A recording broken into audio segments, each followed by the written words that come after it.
Kami bersyukur Bapa, pagi hari ini Tuhan, Engkau yang mengurapi setiap kami.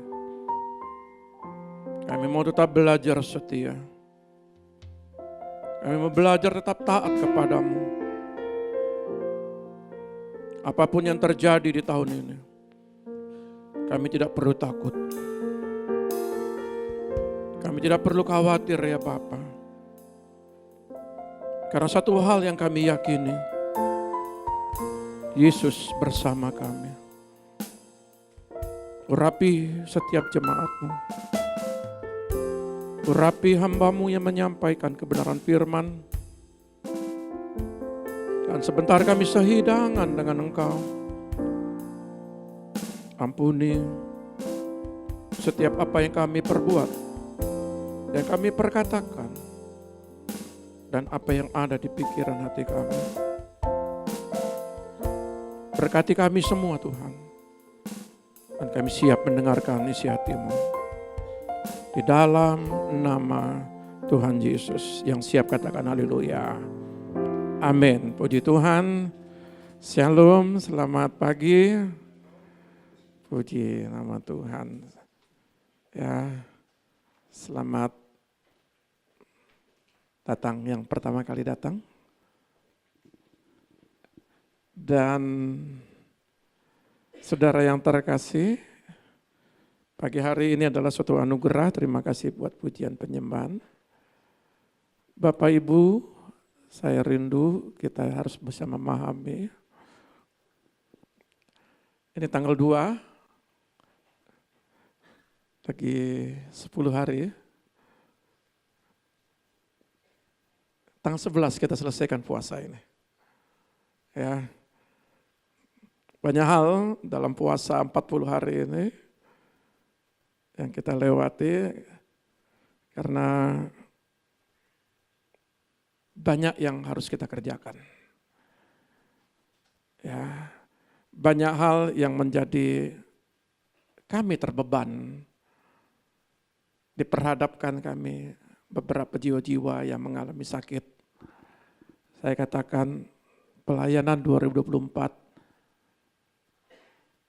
tidak boleh sama dengan pelayanan 2025. Ya, 2025 kita harus lebih lagi karena semakin bertambahnya dan bertumbuhnya jiwa-jiwa baik yang ada di kota dan bahkan yang ada di luar negeri dalam pelayanan kita. Bahkan jemaat-jemaat di tempat ini, saya ingin rindu apapun yang terjadi bagi kita di tahun ini tidak mengganggu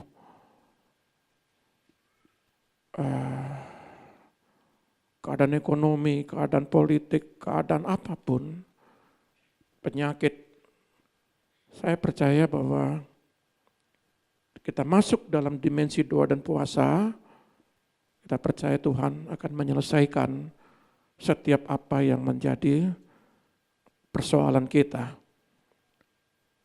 Tidak mudah menjalani puasa ini, karena saya ambil 10 hari, tetap saya masuk dalam puasa, saya tidak makan, memang lemas sekali.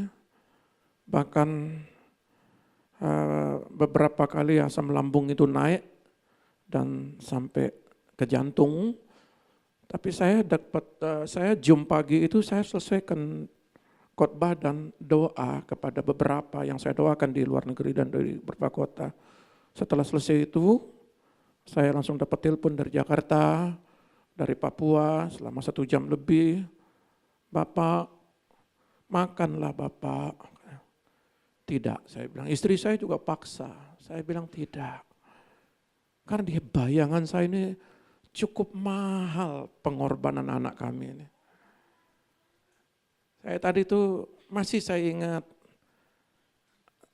Tiba-tiba ingat, saya sudah berusaha melupakan. Tapi ingat lagi tadi pagi. Langsung saya bilang, ya saya bersyukur jemaat bertambah. Saya bersyukur ada anak-anak muda, banyak anak-anak muda yang saya layani untuk mulai kita puasa 40 hari ini banyak sekali anak-anak muda yang saya layani. Itu menjadi obat buat saya. Tapi obat itu dengan satu anak ini agak sulit sekali untuk bisa menggantikan. Sulit sekali. Bahkan ketika saya sakit jantung itu malam itu Pak jemaat saya kita ini Pak Ruike datang, Pak ke dokter Pak. Hati-hati Pak jantung. Saya naik lantai 3, lantai 2 saya sudah istirahat di situ. Saya istirahat, saya tidak kuat lagi. Saya sudah tidak kuat lagi, tapi saya bilang, karena saya ingin melihat jiwa-jiwa. Tuhan, terlalu mahal yang anak kami ini. Kalau dia berkorban, menyelesaikan hidupnya tanpa kenal lelah, untuk menyenangkan Tuhan, untuk membawa berapa banyak jiwa yang dia menangkan. Anak perempuan umur 31 tahun, berapa jiwa yang dia menangkan. Anak-anak muda dia pulihkan. Kalau ada anak-anak yang masih nggak dengar-dengaran sama orang tua, dia marah betul. Pulang, hormati orang tuamu.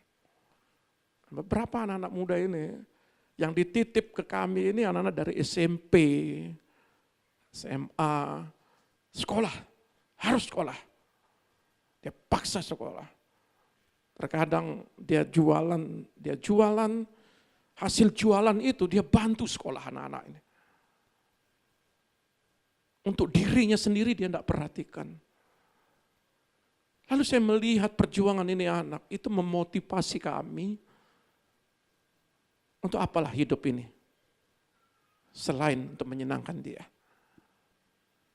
Untuk apalah? Kalau hidup ini segala sesuatu kita ada, puji Tuhan. Tapi apa artinya?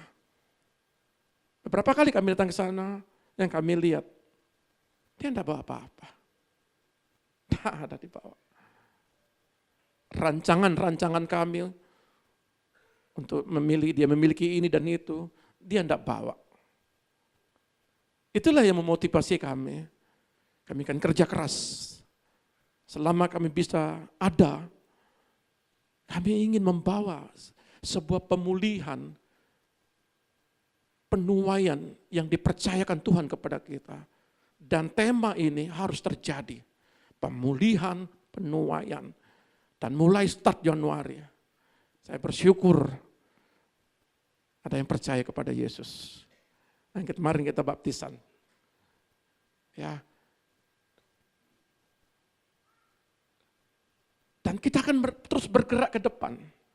Saudara tetap bekerja, saudara tetap sekolah, tetap beraktivitas. Tapi ingat, berapa banyak orang berkata 2025 ini ada tahun yang tidak baik. Dan dimulai kecelakaan pesawat, dimulai bencana, dimulai dengan satu kota yang hancur, dimulai dengan beberapa peperangan demi peperangan, dimulai.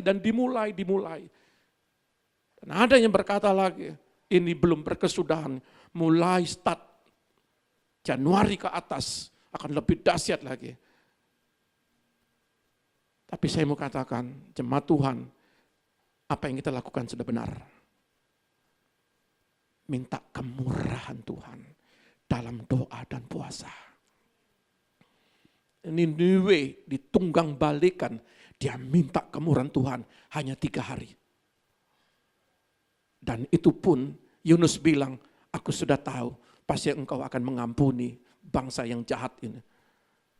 Artinya doa dan puasa mengubah hati Tuhan. Kalau Esther pun bangsa Yahudi dihabisin pada waktu zaman Raja Asweros. Esther ratu dikatakan minta kemurahan raja. Oke, kita bersepakat puasa 3 hari. Dan apa yang terjadi? Membalikkan keadaan. Dibalikkan keadaan. Seorang yang jahat ingin membinasakan bangsa pilihan. Lalu diputar balik sama Tuhan. Sehingga dia mati tergantung di atas kayu bambu. Saudara lihat, puasa 40 hari ini, apapun kata dunia, apapun kata ekonom, apapun kata politik, apapun kata pakar-pakar militer, kita masuk dalam dimensi doa dan puasa, maka di situ kita akan mengalahkan kecemasan. Apapun yang terjadi, maka dengan doa puasa ini saya percaya, jangan pernah takut akan hari esok. Kalau kita memulai, maka kasih anugerah Tuhan akan dilimpahkan kepada jemaat. Mulai dari mana? Pemimpin. Mulai dari kami, para pengurus, para pelayan, masuk dalam dimensi doa puasa. Bahkan para jemaat, saya percaya, saudara akan beraktivitas, saudara bekerja, saudara melakukan apapun, ada doa dan puasa yang membentengi saudara. Keluarga-keluarga akan dibentengi dengan doa dan puasa. Jadi kita bersyukur tahun ini kita memulainya. Itulah sebabnya saya ingin memberikan sebuah pemahaman cara mengalahkan kecemasan dalam kehidupan kita sehari-hari. Ada 3 hal. Ada hal yang harus kita hentikan, ada hal yang harus kita lakukan, dan bagaimana cara kita melakukannya. 3 hal ini kita akan menyelesaikan. Sampai nanti tanggal 11 kita tidak ada komsel. 11 kita akan bersama-sama menutup puasa kita. Lalu saya berangkat keluar kota, balik lagi, saya berangkat lagi keluar kota ke Surabaya. Ya, dan saya percaya bahwa sekalipun saya tidak bersama-sama dengan saudara, tapi doa dan puasa mulai dari start tanggal 2 Januari, mengakhiri 11 Februari, doa itu akan menudungi saudara sampai nanti 31 Desember. Amin. Amin ya. Jadi jangan cemas dengan hidup ini. Sebab itu mari kita belajar hal yang harus kita hentikan di dalam Filipi 4 ayat 6a. Ini pernah saya bagikan, tapi saya ingin menjelaskan dalam segi korporatnya. Filipi 4 ayat 6a, demikian bunyi firman Tuhan. Janganlah hendaknya kamu khawatir tentang apapun juga. Saudara lihat, janganlah hendaknya kamu khawatir tentang apapun juga. Saudara, kita harus lihat dulu, jemaat Filipi ini adalah jemaat pembuangan, di mana veteran-veteran perang masuk di situ melarikan diri dalam sebuah kota. Awalnya bukan nama Filipi. Di situ tempat kehidupan, di mana pemerintahan Romawi itu menindas mereka. Mereka penuh dengan ketidakpastian, hidup pas-pasan. Jadi di dalam penindasan ini, mereka itu mengalami sebuah kekhawatiran. Lalu di dalam Filipi 2 ayat 20 dijelaskan, ketika Rasul Paulus menulis surat, saudara lihat, Rasul Paulus ingin menyatakan, Timotius, aku kirim surat, sampaikan kepada jemaat Filipi. Aku ini masuk di penjara, dipersiapkan untuk kepalaku ini dipenggal. Tapi aku tidak khawatir, kapanpun waktunya aku mati nanti dipenggal, aku enggak khawatir dengan hidup ini. Bahkan aku berkata hidupku adalah untuk Yesus, mati adalah keuntungan. Aku enggak khawatir dengan hidupku. Maka aku tulis surat, aku tidak khawatir, sampaikan Timotius kepada jemaat Filipi. Jangan khawatir sekalipun ada penindasan. Jangan khawatir sekalipun ada gempa bumi, peperangan. Satu Los Angeles hancur lebur, dihabiskan oleh api. Jangan khawatir kalau besok-besok itu, saya berpikir tahun 1998 saya ada seorang hamba Tuhan yang menyampaikan, saya masih ingat. bahwa nanti itu ada api-api di atas, bahkan api-api itu di atas itu akan turun beberapa kota. Bahkan di situ akan menghanguskan, bahkan itu akan menghancurkan. Kita itu dulunya nggak ngerti. Nggak pernah dipikir itu bagaimana api turun. Saya pikir Sodom dan Gomora api turun dari langit membakar kota-kota. Bahkan di situ ada penyakit yang membuat seperti kita Wahyu sepertiga. Ketika kuda hijau dan kuda ini dilepas, sepertiga umat manusia mati. Bagaimana caranya mati?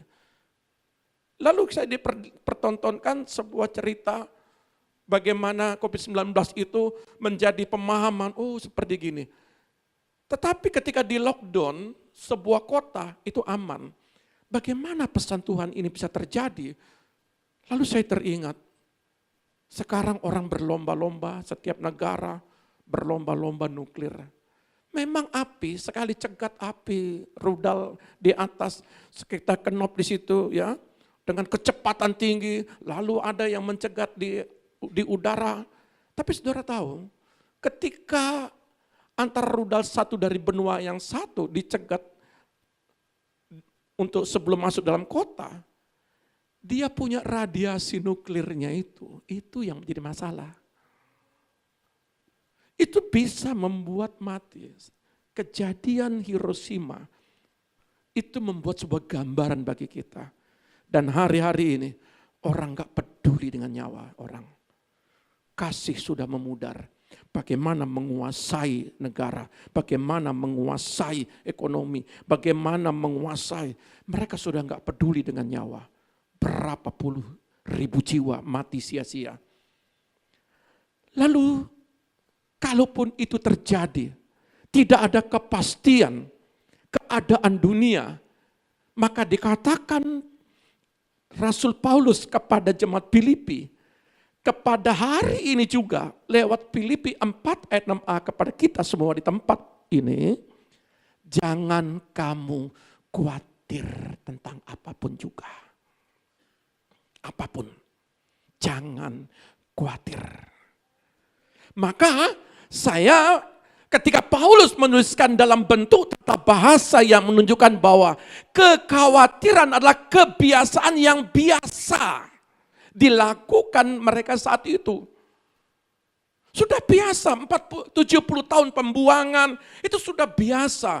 40 tahun di padang gurun, 70 tahun di pembuangan, termasuk di Filipi. Mereka itu hidup dalam kekhawatiran. Bahkan mereka harus menghentikannya dan itu sering kali terjadi pada kita.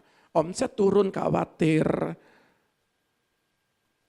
Biaya ini dan itu khawatir. 31 ini sudah lewat. Tanggal 1 aman. Tanggal 2 aman, senyum. Nanti di pertengahan tanggal 20. Para ibu-ibu ini biasa, tapi di sini enggak ada. Enggak ada yang ngaku maksud saya. Itu sudah mulai. Uang belanja kurang. Semua. Ya, jadi semua itu semua disebut. Ya, bahkan di 40 tahun bawang bombay disebut, ya, bawang pre disebut. Dan ibu-ibu hari-hari ini banyak keluarga sekarang ini, bukan ibu-ibu aja, bapak-bapak sudah pintar masak sekarang. Ya, kadang-kadang kebalik, ibu-ibu ya kasih duit, bapak-bapaknya yang masak. Dan sedikit, bapak-bapaknya yang cuci piring. Tapi di sini tidak ada. Ya, ada porsinya, bapak-bapak sama ibunya ada porsinya. Nah, sudah lihat, Rasul Paulus memberitahu kita apa yang harus kita lakukan dan bagaimana cara mengganti kebiasaan lama dengan yang baru menyangkut kekhawatiran. Logika manusia ada khawatir, betul. Tapi mari kita belajar dalam kitab Filipi ini. Supaya saudara ketika menghadapi tanggal-tanggal berikutnya dalam hal puasa saudara kuat. Saya berharap nanti di bulan Juli saudara juga tetap kuat. Karena ada doa dan puasa saudara semangat. Ini ujung-ujung ini berat. Godaan, lebih godaan itu terjadi. Ya, tapi kita akan katakan bahwa kita harus selesai. Ya, selesaikan dengan baik puasa ini. Saudara lihat, dua hal yang kedua adalah hal yang harus kita lakukan. Jadi hal yang harus kita lakukan, Filipi 4 ayat 6b. Tetapi, apa dia bilang? Tetapi, nyatakanlah dalam segala hal keinginanmu kepada Allah, dalam doa dan permohonan dengan ucapan syukur. Artinya, saudara lihat, dan itulah yang harus kita lakukan. Hentikan khawatir, lakukan poin 6b. Saudara tidak akan bisa melakukan poin 6b tanpa poin 6a saudara bertindak. Hentikan dulu khawatirmu. Karena khawatir itu akan merusak sendi-sendi kesehatanmu.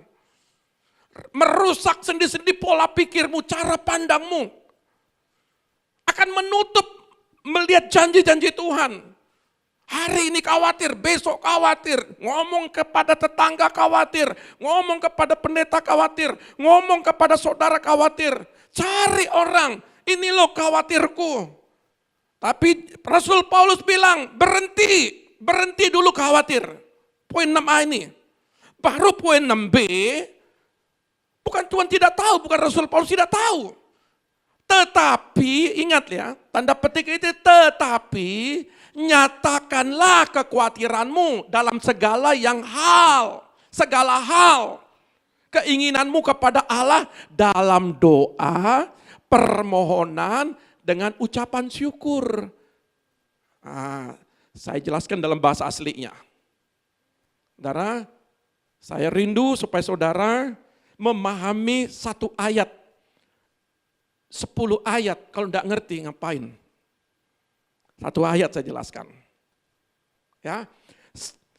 Dalam doa itu prosyokai.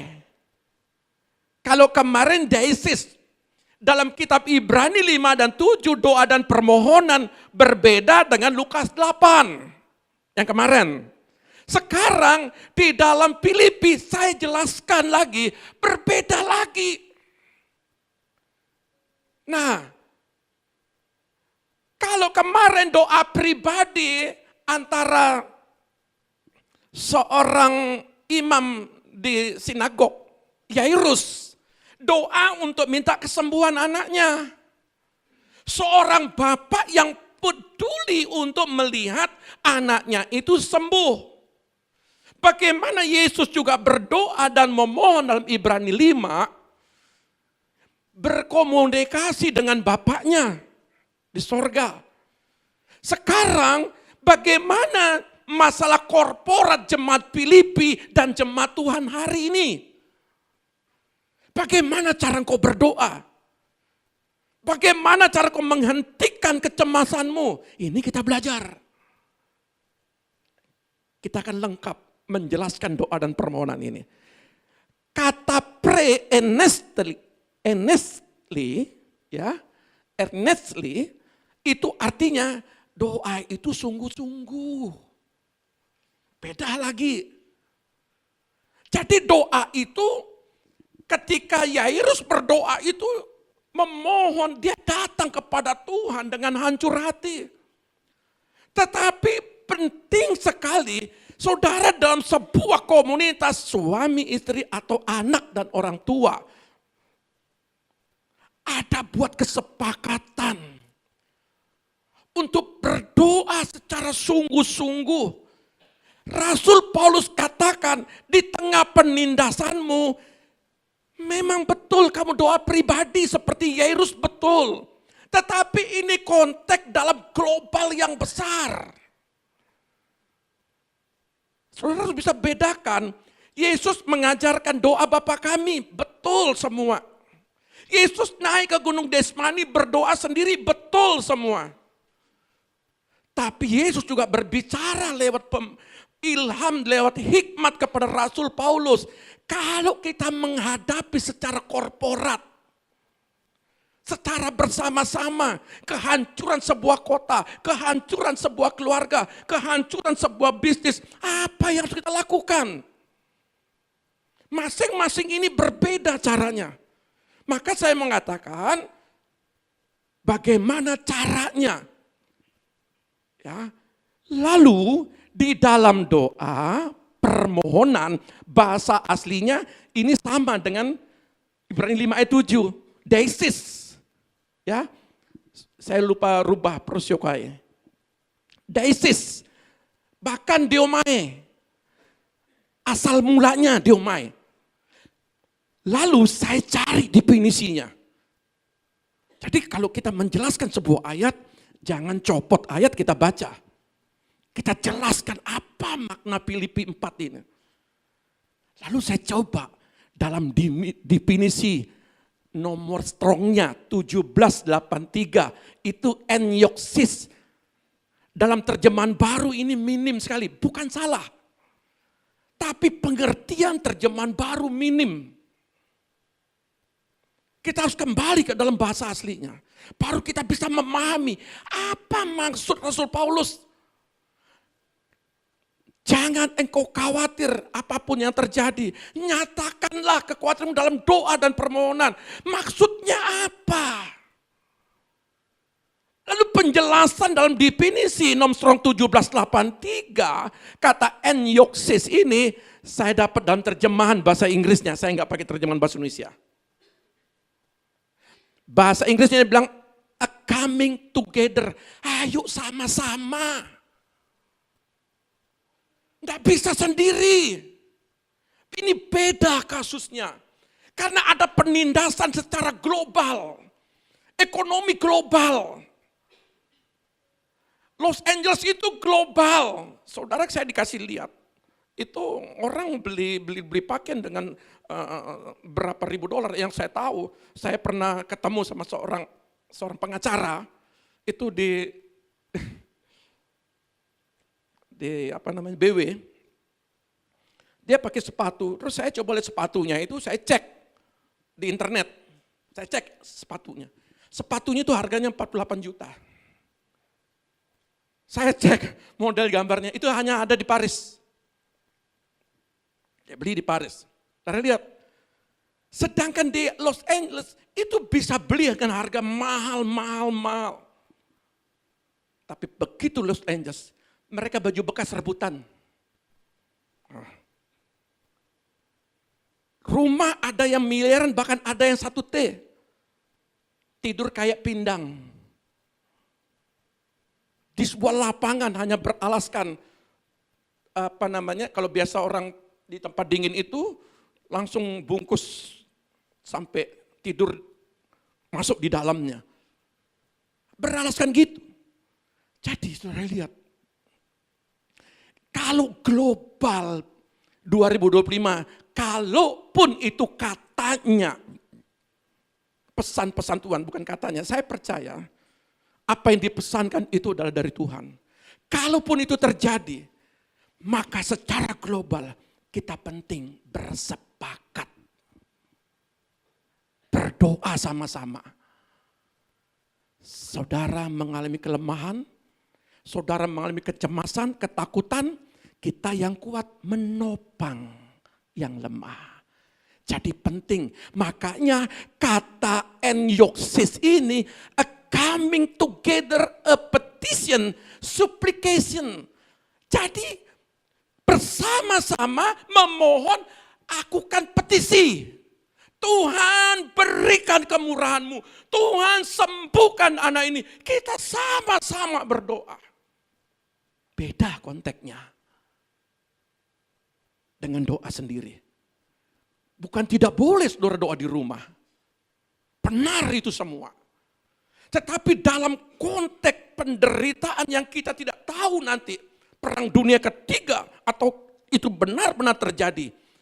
Filipi 4 mengajarkan kita, khususnya dalam definisi nomor 1783, apa yang harus kita lakukan? Apa yang harus kita lakukan? Cari istrimu, cari suamimu, cari anakmu. Atau saudara masih hidup sendiri, cari orang-orang yang pendoa-pendoa, ayo sama-sama. Saya takut apa yang terjadi hari ini. Kita berdoa bersama-sama. Ini yang dimaksud Rasul Paulus. Mempresentasikan doa sebagai percakapan hati dengan Tuhan. Ini penting. Kalau saudara tidak dari hati datang kepada Tuhan, Itu sulit kali. Maka saya menjelaskannya begini, untuk lebih detailnya. Ini jemaat Filipi. Khusus ini kita tidak berbicara person, tapi kita berbicara korporat. Maka di hari Kamis, kita berdoa bersama-sama. Pagi, Zoom, kita doa, di sini jam 5, Jakarta jam 4, Papua jam 6, Dubai sama Turki sama Itali jam 1. Makanya Jakarta harus ngalah. Surabaya, Banyuwangi harus ngalah. Harus jam 4. Kalau kita mulai jam 5, kasihan yang di Dubai. Nanti jam 2 dia. Jadi kita cari titik temu. Maka secara korporat itu kita sama-sama berdoa. Ya. Nah, saudara lihat, ada 2 hal yang harus kita perhatikan. Perhatikan baik-baik. 1, kepada siapa kita menyampaikan permintaan permohonan kita, prioritasnya Tuhan. Catat baik-baik ya. Bukan berarti tidak boleh menyampaikan kekhawatiran kita kepada orang lain. Beda konteksnya. Contoh begini. Kalau saudara punya masalah, jangan pasang muka puasa 40 hari. Saudara lihat saya puasa? Enggak kan, seger kan. Cuma suaranya saja. Tapi ada yang punya masalah. Saya pernah di depan ini. Pak, saya punya mobil. Mobilnya rusak, Pak. Mobil itu saya habis biaya 800.000. Dompet saya habis, Pak. Nggak ada uang, Pak. Sekarang saya lapar. Ini jam 1, jam 3. Dari tadi pagi saya enggak makan. Bapak punya mobil. Iya, itu di depan. Kalau enggak, Bapak percaya, ayo ke mobil saya. Saya tahu itu mobil tetangga. Mobil di sebelah, parkir di situ. Dia pasang muka seperti begitu. Lalu ada orang bilang, Pak, jangan percaya Pak, itu dia bohong. Lalu saya diam, kebetulan ada Bu Yoke, ada ibunya. Nunggu, mah kasihan dia mah. Tiba-tiba dia pulang, dia jalan ke sana. Ternyata tetangga bilang, di Pertamina juga dia ngomong begitu, di sana dia ngomong begitu. Artinya apa?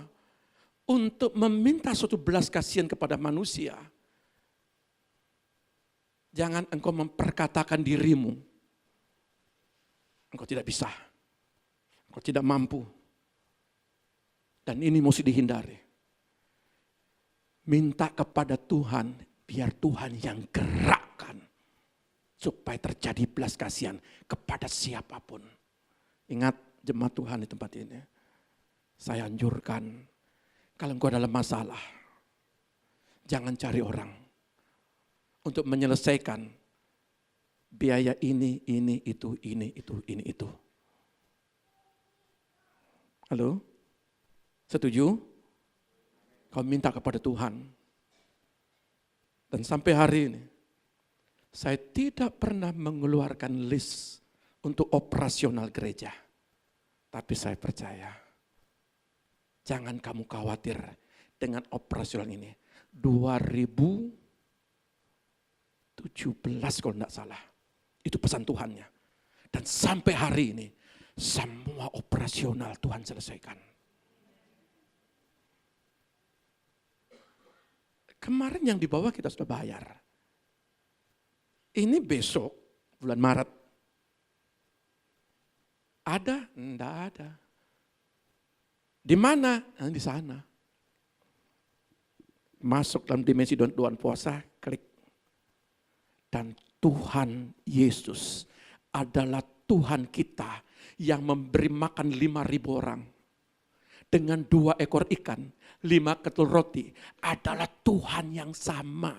Yang sekarang bertanggung jawab kepada gereja ini, kepada keluarga, lepas keluarga. Amin. Saudara duduk manis saja. Lihat bagaimana kuasa Tuhan bekerja. Amin. Pasti selesai. 7 tahun kita di sini, selesai. Ada 7 tahun selama saudara di sini, Pak, 1 tahun saya Pak. Pernah? Enggak pernah. Yesus mau tanggung jawab. Jangan pernah khawatir apapun hidupmu, pendidikan anak-anakmu. Bahkan Yesus berkata, jangan engkau khawatir dengan apa yang kau makan, apa yang kau minum, apa yang kau pakai. Itu semua orang dunia lakukan seperti itu. Tapi Bapamu di sorga, ayatnya bilang, dia bertanggung jawab kepadamu. Kalau Yesus ngomong begitu, Rasul Paulus pun dikatakan prioritas, bukan berarti kita tidak boleh, bukan tidak boleh. Tapi cobalah kita belajar, setiap apapun persoalanmu, ngomong dengan hatimu dengan Tuhan. Tuhan, ini loh Tuhan, saya ini hamba Tuhan, kalau dulu saya pengusaha, 1 bulan omsetnya itu 200-300 juta. Kalau anak butuh sekolah, selesai Tuhan. Lah aku ini hamba Tuhan, hambamu. Kalau orang dunia bekerja dapat gaji, aku kerja sama bosku di atas.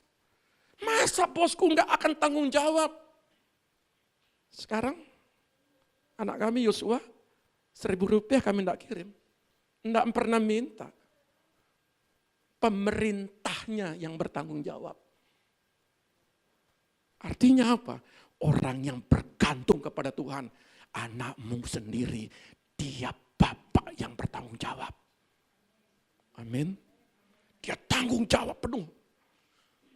Kesehatannya, jangankan masalah trennya saja, keretanya.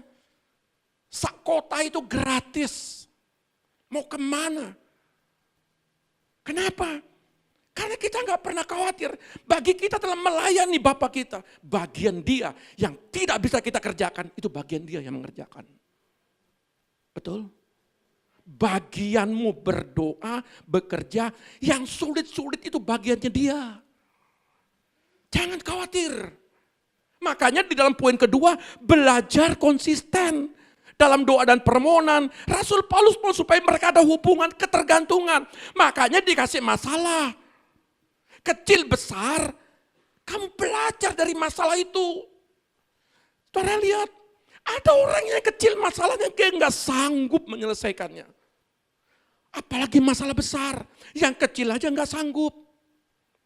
Makanya dia bilang 1 Petrus 5 ayat 7.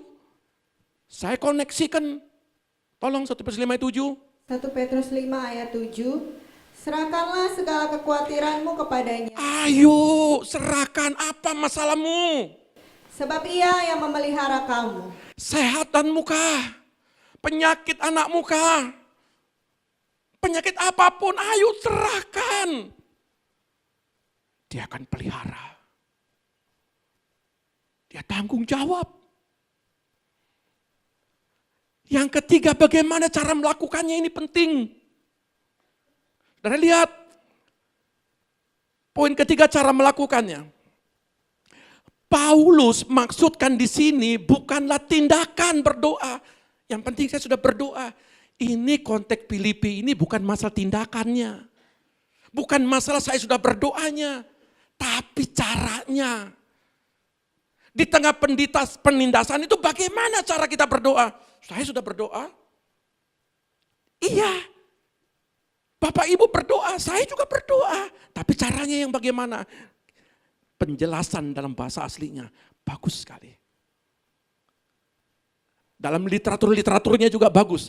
Cara kita datang kepada Tuhan untuk menyampaikan permohonan kita sangatlah yang penting. Pertama, sering kali kita datang dalam keadaan pikiran yang panik, kacau balau, awut-awutan, semrawut di sini. Satu tidak selesai, ada lagi masalah selesai, ada lagi. Awut-awutan di sini kayak benang kerukut. Semua tergesa-gesa, gelisah. Karena gelisah, doanya 5 menit, padahal biasanya lebih. Dia lupa doa permohonan. Bapak berkati makanan ini. Saking gelisahnya. Dia berdoa buat keluarganya untuk usaha pekerjaannya. Saking gelisahnya dengan hidup, dia doa makan.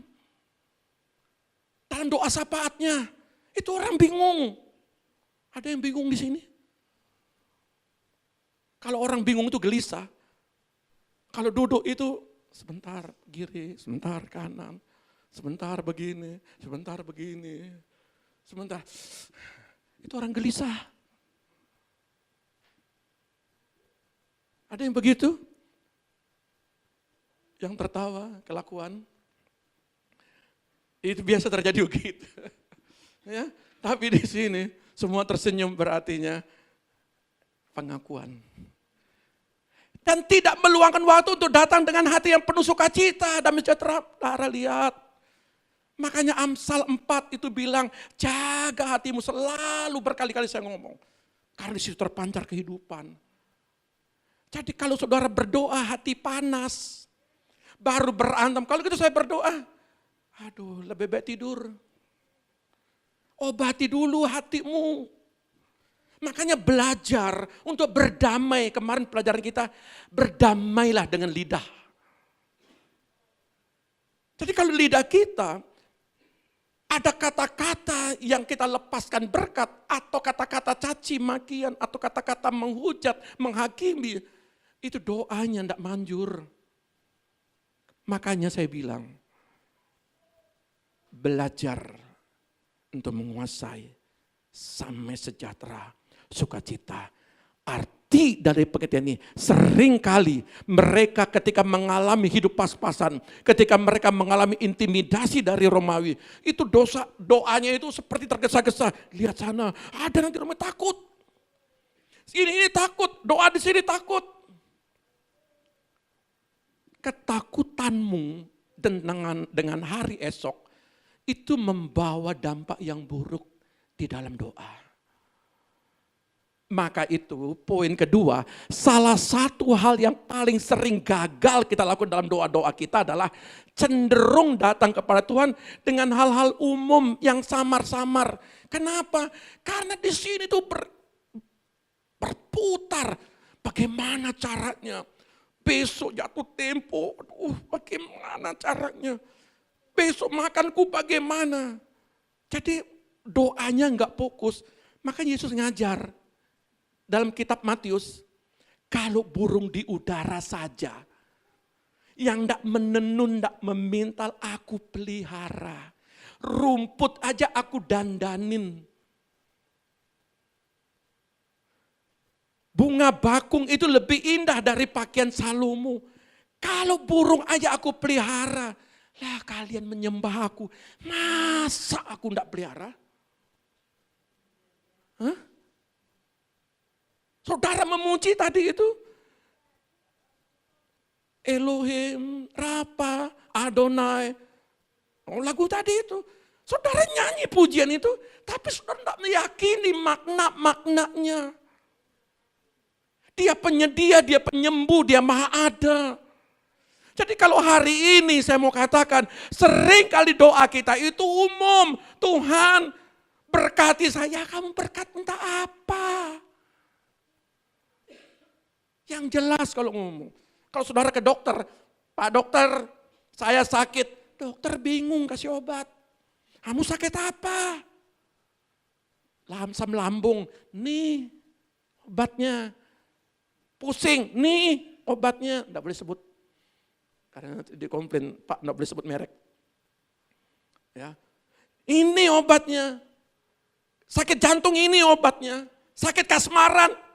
Ini obatnya juga. Jadi kalau kasmaran itu bahaya. Penyakit paling bahaya.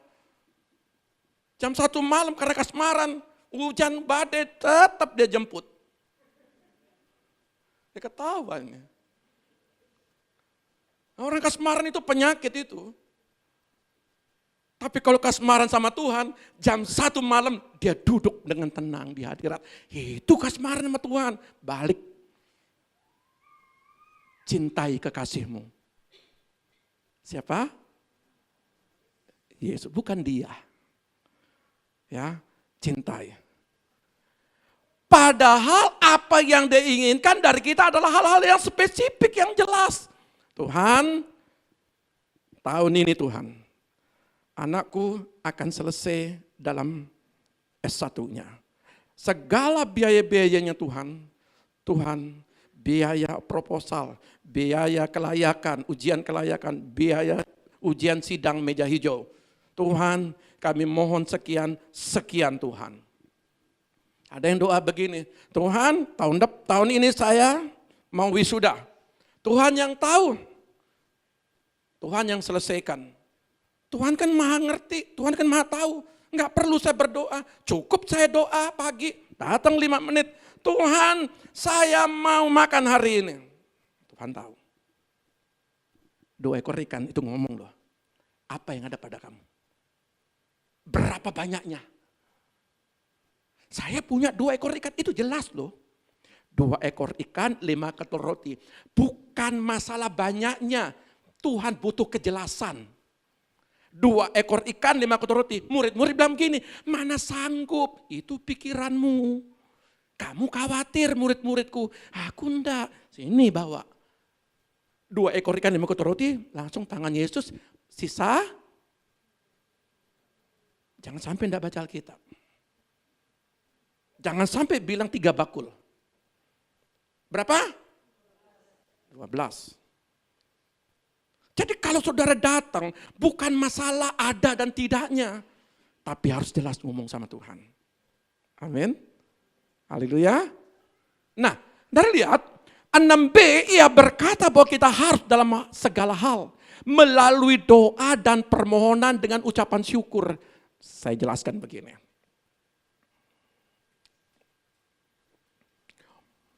Seseorang mengucap syukur, memberi sikap mengusir kekhawatiran. Kalau hari ini ada,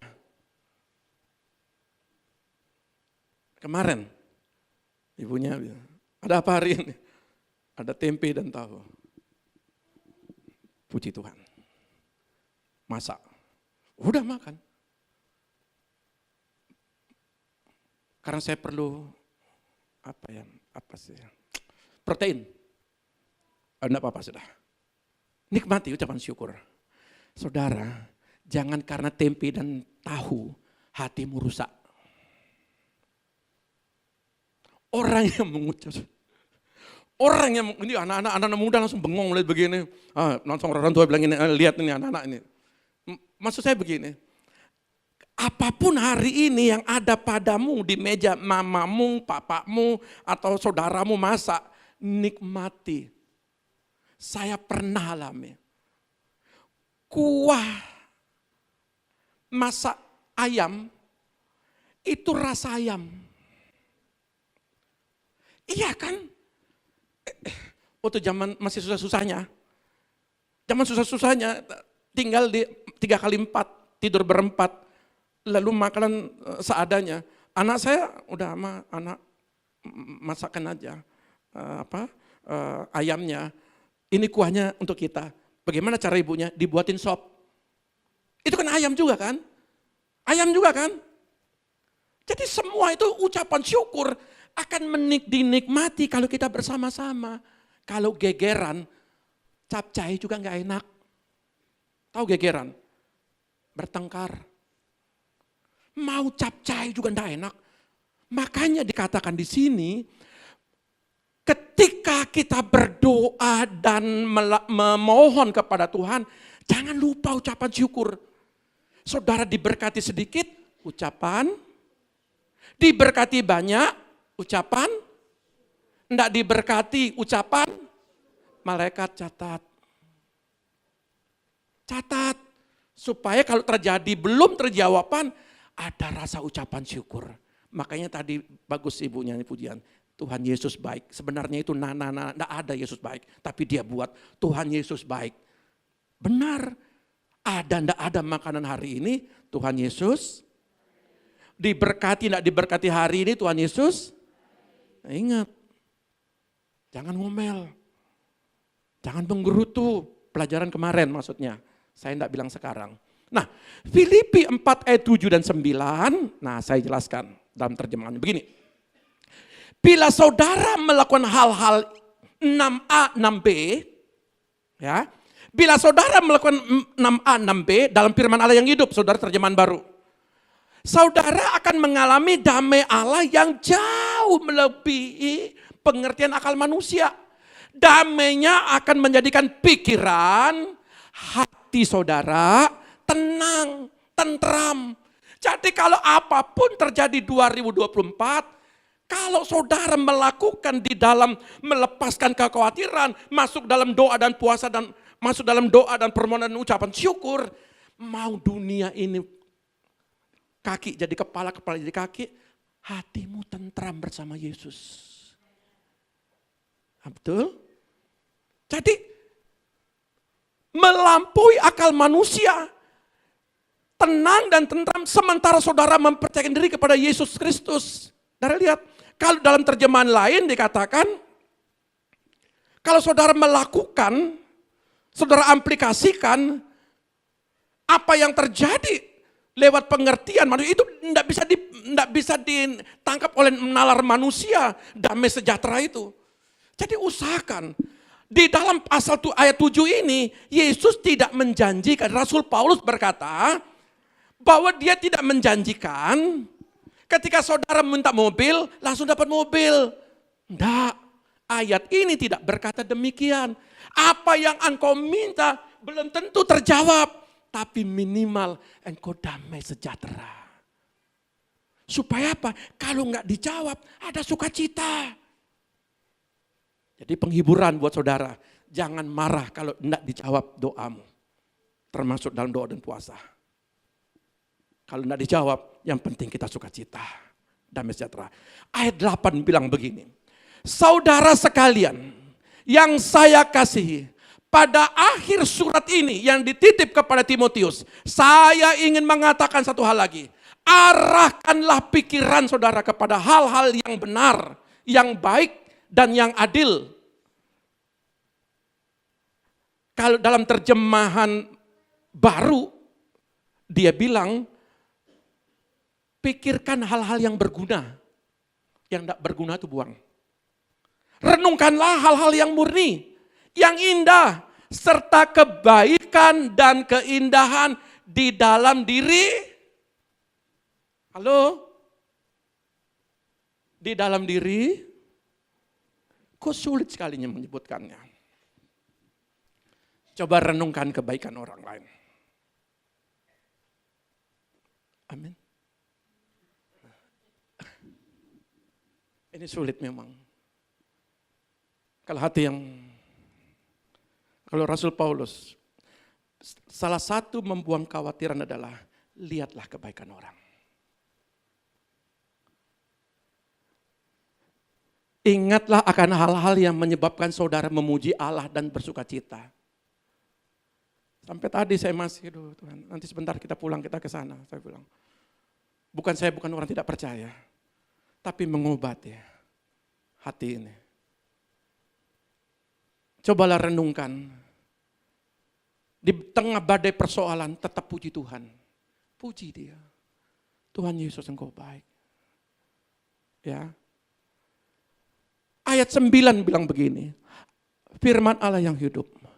Amalkanlah hal-hal yang telah saudara pelajari dari saya dan dari perbuatan saya. Rasul Paulus bilang, dan Allah sumber sejahtera akan beserta dengan saudara. Tapi dalam bahasa Indonesia hari-hari bilang begini, jalankan apa yang kalian pelajari. Kalau baca Alkitab cuma dibaca, enggak dijalani, sia-sia. Baca Alkitab itu untuk dilakukan. Setuju? Jangan khawatir. Setuju? Lakukan.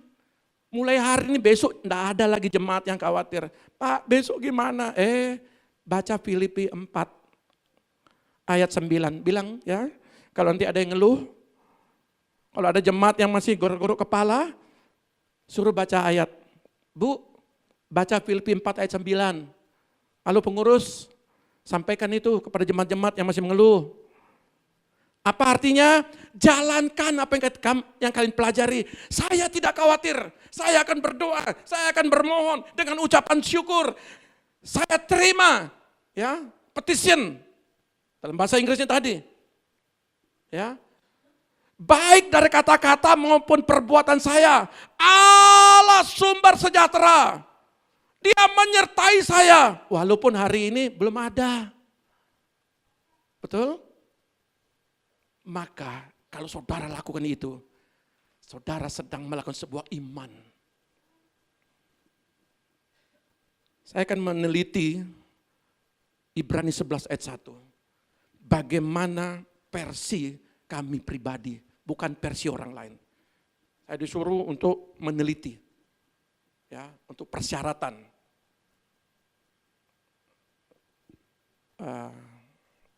Untuk ujian.